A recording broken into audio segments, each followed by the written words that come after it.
Howard Odentz joins us today. He's written 3 horror books, and he's going to teach you how you can create stories from your everyday life.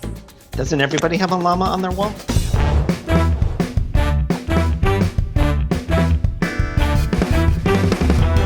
This episode is brought to you by GlideCam Stabilizers. A GlideCam on your production means smooth, flowing shots with easy operation. Go to glidecam.com to find out more. Hi, Howard. Thanks for joining me on Rolling Tape today. Hey, FORRIS. Thanks for having me. All right. Tell everybody a little bit about you, your books, and then let's talk about how you come up with your stories. Okay. Well, thus far, I have 3 books out there. I write in the young adult and adult space, and I write horror, which I guess translates partially to humor horror. My first book is Dead a Lot. It's a young adult zombie book about what a bunch of high school kids would do if the zombie apocalypse happened and without parental supervision. My second book is a much creepier story, probably in the adult space, even though it was marketed as young adult and adult, called Bloody Bloody Apple, and it's a murder mystery. And my third book that just came out a couple weeks ago is Little Killers A to Z. And Little Killers A to Z is 26 short stories about little kids who kill. And I've read the book. I've read all 3 books. And let's talk about how you come up with your stories and your characters and locations. Touch on all of that.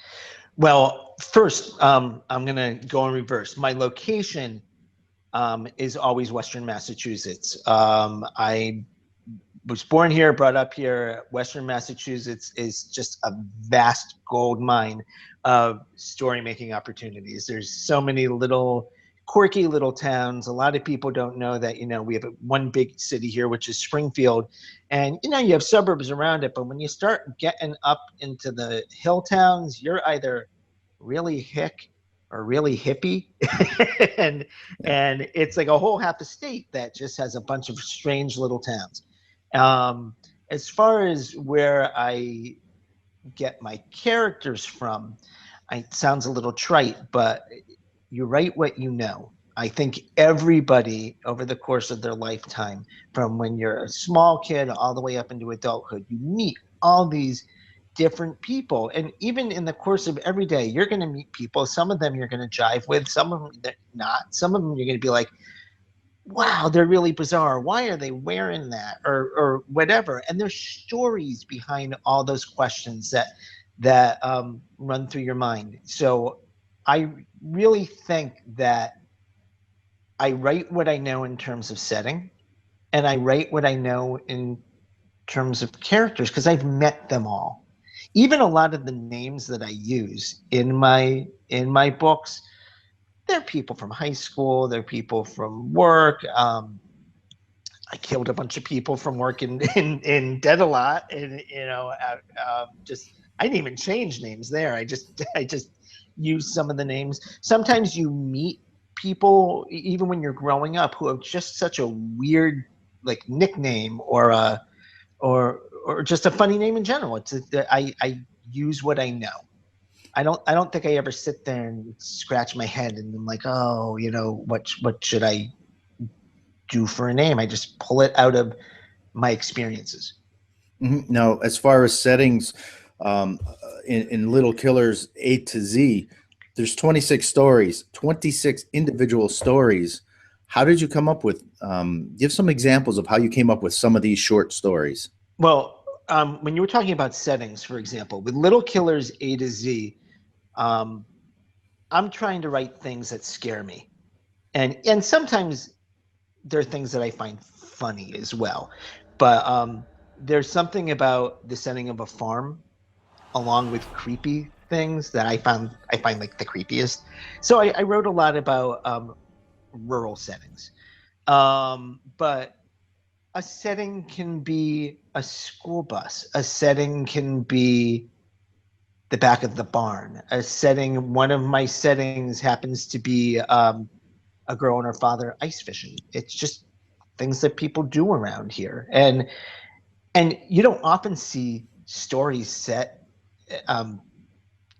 on the ice and ice fishing. I just so happened to have gone ice fishing 6 months ago. As a matter of fact, that whole story in that book, most of it happened. So sometimes I take whole ideas, whole stories that really happened to me, and then I turn them on their end. Yes, like I can, when I read that story, the ice fishing story, anybody who's been ice fishing has seen that. Like, you're over here having fun. There's the drunk guy over there in his little tent. It's portable, yeah. But then you add the crazy. I don't want to give away any endings, but the fact is that actually that entire episode happened to you. Very recently, very recently, I went ice fishing with a friend and his daughter was telling us. She's a very pretty girl, and she was asked to the junior-senior prom. She was asked in a really bizarre way. And I incorporated that into the story. I thought I find all these things sort of funny, but of course I write scary. And there's a real fine line between funny and scary too. And so I just incorporated it into the story. The very first story in Little Killers A to Z.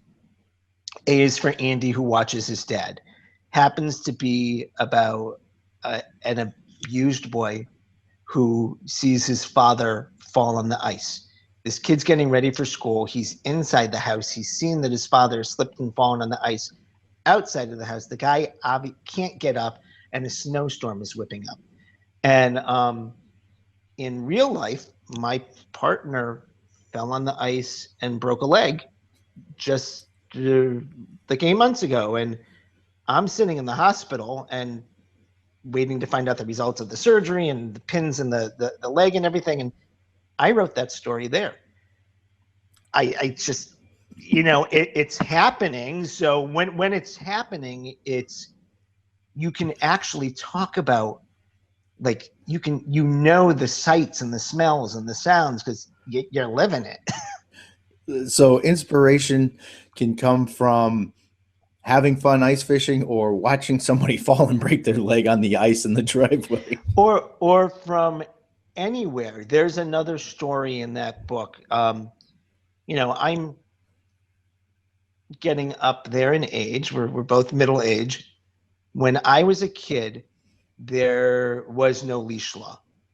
And there happened to be a Great Dane, black Great Dane with the big pointy ears, because they don't even dock their ears anymore. They let them be floppy. But back then they had the big, scary, evil devil ears.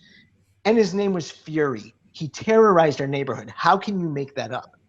Like, if I was trying to make that up in a story, it would take me like 6 months to come up with something as juicy as that. So pull it from your real life, the things that scare you.